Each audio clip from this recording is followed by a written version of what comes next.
Okay. Is Chris Bianco with us? Or? I think we have Brian Egan. Oh, Brian. Brian, could you put your camera on? Yep. Thank you. Chris. Oh, Chris, hi there. Okay, we got you guys. Good. All right, so it is 3 o'clock on Friday, November 17th, and I am calling the November Sagaponic Zoning Board of Appeals meeting to order. The first order of business, please join me in the Pledge of Allegiance. Pledge allegiance to the flag of the United States of America and to the republic for which it stands, one nation, under God, indivisible, with liberty and justice for all. Okay, minutes. Everyone on the board have an opportunity to review the minutes of last month's meeting? They look good. Okay, then Richard, is that a motion to accept? Second. Well, Second by Merrily, and all in favor? Aye. So the October minutes have been approved and will be put into the minute book.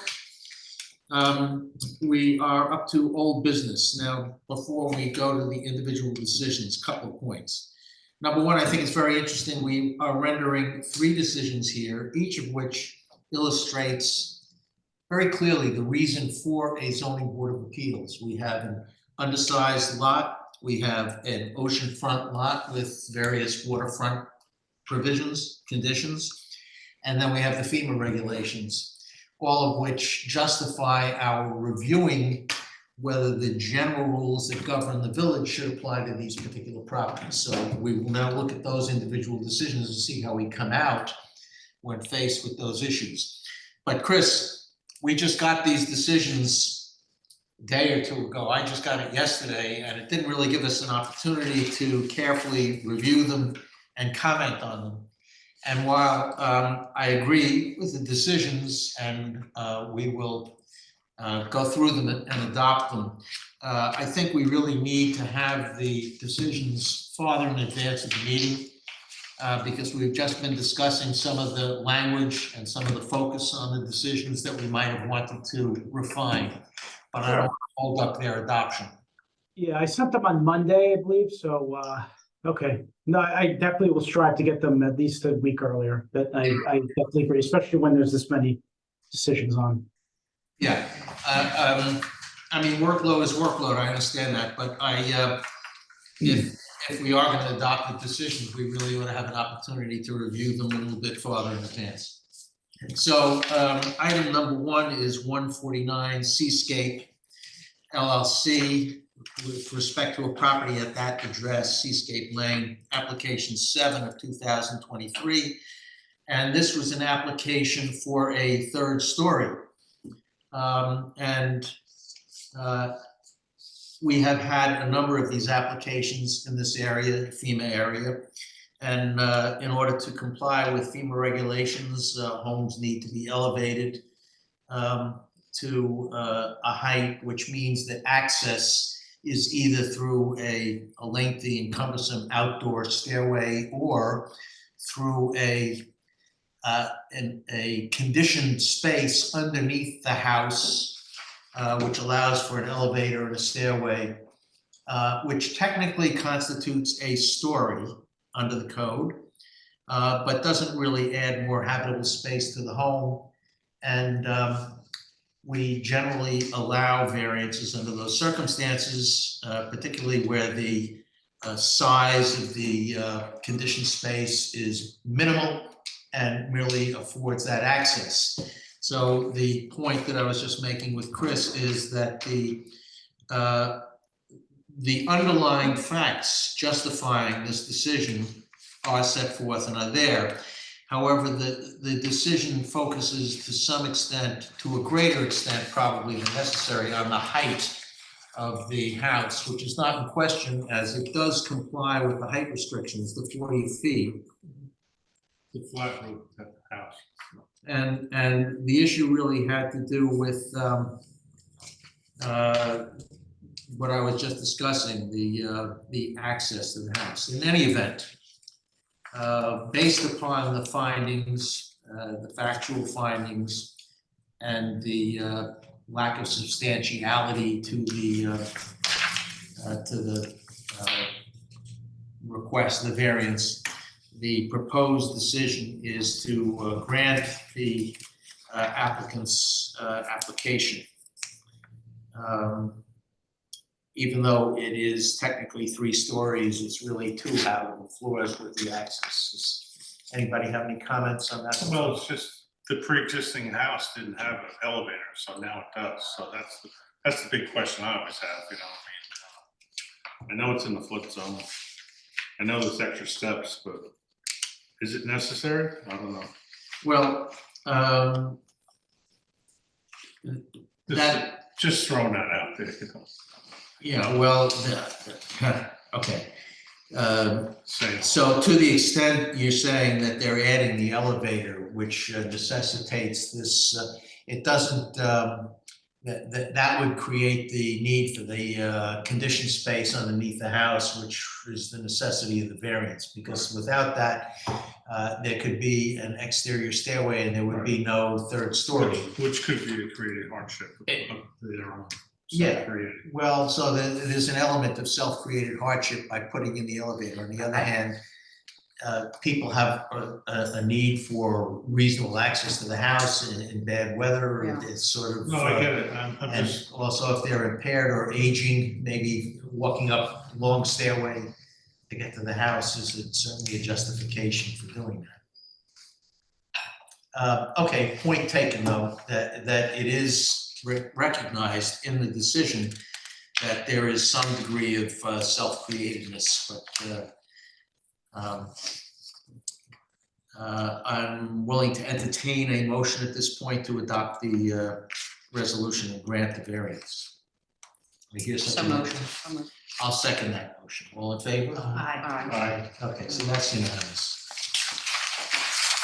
Second decision is GDGK LLC with respect to 108 Town Line Road. Elliot, Yeah. I'm sorry, before we completely move on to that, at the end of the meeting, can we just come back to discuss one more thing about this? Well, let's do it now. Okay, so before we move on to the next one, I think that, again, you know, workload being workload, I think for me, and I just want to say this so that it's really part of the record, when just the language, 3-story, single-family dwelling, it's because of our previous problems with the idea of a 3-story or 4-story dwelling for that matter, we're not really permitting a 3-story dwelling. We're permitting a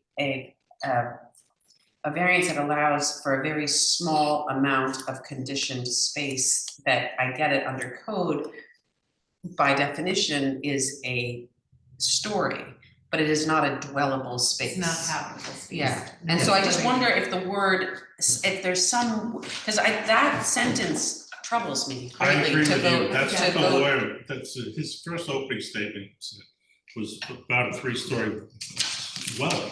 It's not, technically not. Well, And then, I agree well, with that. attachment chapter 2, well, wait, there's this chapter, there's an attachment. I mean, that should be stricken, the 3-story, it's a Well, it's single part of the house. approval, so it can't be, but I just wonder if there is not a better way to word no, it. there might be, but I don't think we need to at this point or should. The point is, under the code, what they're requesting constitutes a 3rd story. And in fact, under the code, legally, it is a 3rd story, Yeah. which is why I went into this discussion in advance about how basically it's not about the height of the structure. Right. It doesn't need a variance for height. Right, And it's not really another habitable story for residential use, but under the code, technically it's a story. right, So we need to grant a variance permitting a 3rd story, or we need to amend the code. No, so Well- in other words, if it is a 3-story dwelling, it meets the requirement of the roof line. So therefore, it's you could certainly No. have a 3-story dwelling anywhere in Sagaponic, providing you do not exceed the No. height. No, No, it's a separate requirement. There's a story requirement and then there's a height requirement. That's specific to, measured in feet. So technically you can be under the 40-foot or the 32-foot requirement for height, but still be over the story requirement and vice versa. Well, that's the point. Yeah, of I guess that's why I just The feel. point is, No, no, it's it's- under the height requirement. No, I think it's a good point. I agree with it. I don't like the language because I also do not regard this type of use underneath a house in a FEMA zone as constituting a Yeah. story. Yeah, It's an access. yeah, But under the code, it does in fact constitute a story. So if we're granting, they're applying for a variance. And if we're granting it, we have to grant it within the legal language of the statute. It's a variance to permit a Mhm. third story, provided that that third story is strictly limited to the 200 square foot conditioned space to permit the stairway and the elevator. Is that a fair statement, Chris? That's fair, absolutely. yeah, it just seems a little So- circuitous, So, that's all. I don't know whether it's something that, it's awkward language. See, you just don't want people coming back and using Third story. a play on words, like a twist on words. Oh, you're allowing third Or just to story even housing. frankly completely misunderstand it, right? Like that's like, not that it, like you'd have to investigate a little bit to understand how that decision, how we even approve that decision, being that third stories are not permissible. That's all I guess I'm trying to say. Well. And that's okay, that's what lawyers are for. Yeah, no, okay, but what I'm saying is that I think we have discussed at length the fact that this does not constitute a consent to or authorization of third stories to Great. houses, Great, but merely in the very special circumstances of a FEMA compliant house Mhm. to provide a comfortable and reasonable access, which technically constitutes a story. There is a justification for a variance. That was kind of my introductory remarks I just wanted to talk about it. why the code doesn't apply Mhm. in certain circumstances. I don't like. Well, it applies, but we just don't have the vernacular term quite right. Yeah, exactly. Okay, I- as long as we all understand that, Yeah, and I think we've certainly made it clear in this discussion great, that's that what I wanted to do. it's a peculiar use of the term story, Mhm. which we're constrained to use because of the language in the code. Mhm. But what we're really granting is the ability to have an access that under the code constitutes a story, which in our view is not really Yeah. another story on the house, Yeah. right? Yeah. Is that, okay? Yeah, no, I do understand it. We can move on. No, I mean, Thank you. but I think it was It'll just be important. interesting to see in 20 years where this is, where that happens. There'll be full floor down there. Well, that would be a violation of the It code. certainly would be. Just as when people build homes with non-habitable space that Mhm. becomes habitable. Right, you can only do so much. And of course, they have to be breakaway Not walls safety. down there. If they put up anything, they have to be breakaway walls. It would be pretty hard to enclose it without it being a blatant violation of the code. All right. Seascape floods too, so I don't. think Yeah, who anybody- wants anything like Nobody pool wants, furniture? nobody wants anything down No, there. exactly. Okay. Yeah. All right, so we were moving on to the second property, which is GDGK at 108 Town Line Road. And here's an example of a variance being requested for an improvement that was made without consent. And even though it may have been allegedly inadvertent, there is evidence in the record that it should not have been inadvertent because there was a prior application for a similar variance for a bluestone patio within a side lot setback, which should have put someone on notice that this did require a variance. On the other hand, and this is where I say the role of the Zoning Board of Appeals is important. This is an undersized, non-conforming lot, as there are many along Town Line Road. Almost everything is going to be violating our customary side lot setbacks. And so we are taking into account the fact that even though this was totally self-created, and it's asking forgiveness rather than permission, which we frown upon. Those adverse inferences to granting the variance, though they came very close to perhaps resulting in a denial of the variance, are not exceeded by the fact that it is minimal.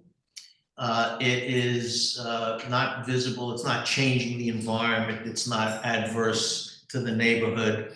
It is in a very non-conforming lot where the relief sought by the owner is not otherwise available because, as they pointed out, the shading on the south side of the pool and the lack of any complying area.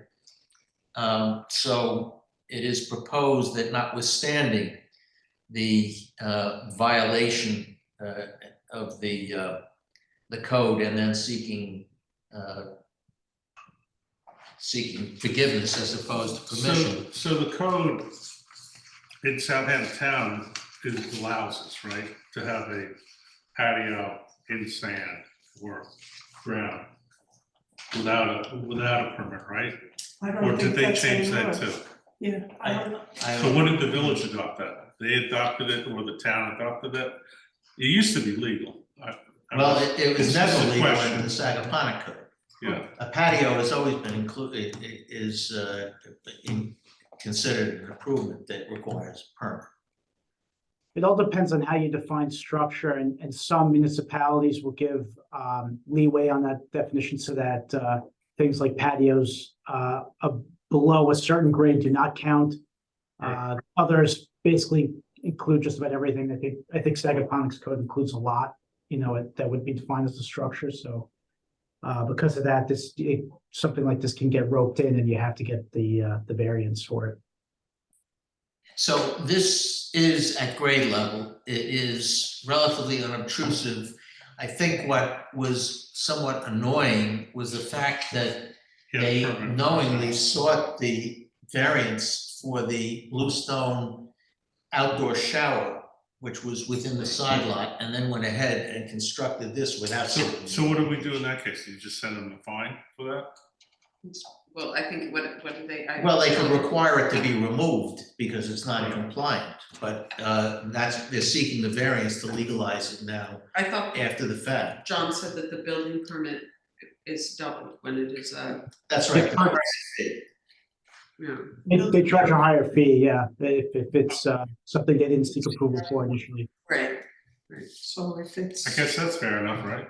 Yeah, I think that's fine, and actually, I but. think $30 rather than As long as $50. it's $3,000, right? Well, it's actually, it's relatively minor, Yeah. but but there is an additional remedy, and that would be that in the event they did not obtain the variance and they did not remove the patio, then there would still be an additional remedy, not merely the additional permit fee for getting it legalized, but there would be a fine for the continuing violation of the code and the potential for, in order to compel them to remove it. No, that's correct. Which doesn't seem in this instance Not warranted, necessary. not It's warranted. just not. Okay. If somebody puts their breakaway walls in their third story and builds a discotheque, we can take action. What's But wrong in with this this? case, What's wrong with was a this? third story conditioned space below a house. Okay, So I so, would be in favor of this. so we're all I having a am. good time here. I am. In any event, so Very in favor. the proposed decision would grant the homeowner the right to retain the ground level bluestone patio within the side lot setback on an undersized lot where it's understandable why they might want or need this, and where it does not cause any significant harm to the neighbors of the neighborhood. There've been no objections, and it is in fact screened with hedging, and it is not atypical of the houses in that neighborhood where the lots are undersized. It's not even visible. But we have emphatically made the point that people should not go ahead and make these improvements in violation of the code and then come to us asking us to ratify them generally. Unless you're rushed. Okay, all right, so the proposed decision, To approve. the proposed decision is to grant the relief. I'll make a motion to grant that variance. Do I hear a second? All in favor? Aye. Aye. All right, so despite our objections to the manner in which this came about, we are adopting the decision to grant the variance. And the third application, which is the application of Gary Sherman at 639 Sagaponic Road. That's number 9 of 2023. This is also an application to, well, it's partially to legalize an existing structure, but also to slightly expand that structure on a corner. And interesting aspects of this particular application is that it's a very undersized non-conforming lot. It wouldn't even comply in an R40 zone. And there is relief generally afforded in codes for such undersized lots, which reduce the side lot setbacks that are required. Interestingly, if this had been an application for a primary dwelling, they get some relief under the code because they're undersized, which would reduce the setbacks. And there's, I guess it's the 4/10 rule, but that does not apply to accessory structures. And the application here is for an accessory structure, it's a shed. That shed, if it were a principal dwelling, would have been legal in non-conforming. And it was relocated by the homeowner from the center of the rear yard to this location, but not with an intentional violation. It was a mistaken belief that it was still compliant. The variance being sought is relatively small, both in area and in the extent of the setback relief. It is screened from both sides. Neighbors have given letters of support. And on the open side, opens to a reserve. I know that Merrily has expressed some, at least, hesitation about claiming that the ag reserve adjacent to a property adds further justification for granting a reduction in setbacks, which I think is a point well taken. But even taking that into account, this application seems to meet the requirements generally for the granting of variance, and the decision would do so. And there are several variances required because it's both side yards and rear yard setbacks. And so I will ask for a motion to adopt that decision granting the variance. Second? Second. All in favor? Aye. Aye, okay. So all three of these variance applications, after due deliberation and discussion, have been granted. Please notify the applicants and put the decisions in the record. And there is no new business to be attended to today, so I'll entertain a motion to adjourn the meeting. To executive session. Yeah, Excuse me? To executive session. Chris Oh. would like to speak to the board in executive session. Oh, okay. So we're Yes. gonna end the meeting I'm now. pending- Your motion. Okay, so then we will adjourn the meeting to an executive session following the adjournment.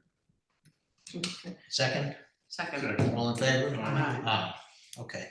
Okay. So you can turn off the recording. So I will turn the recording off.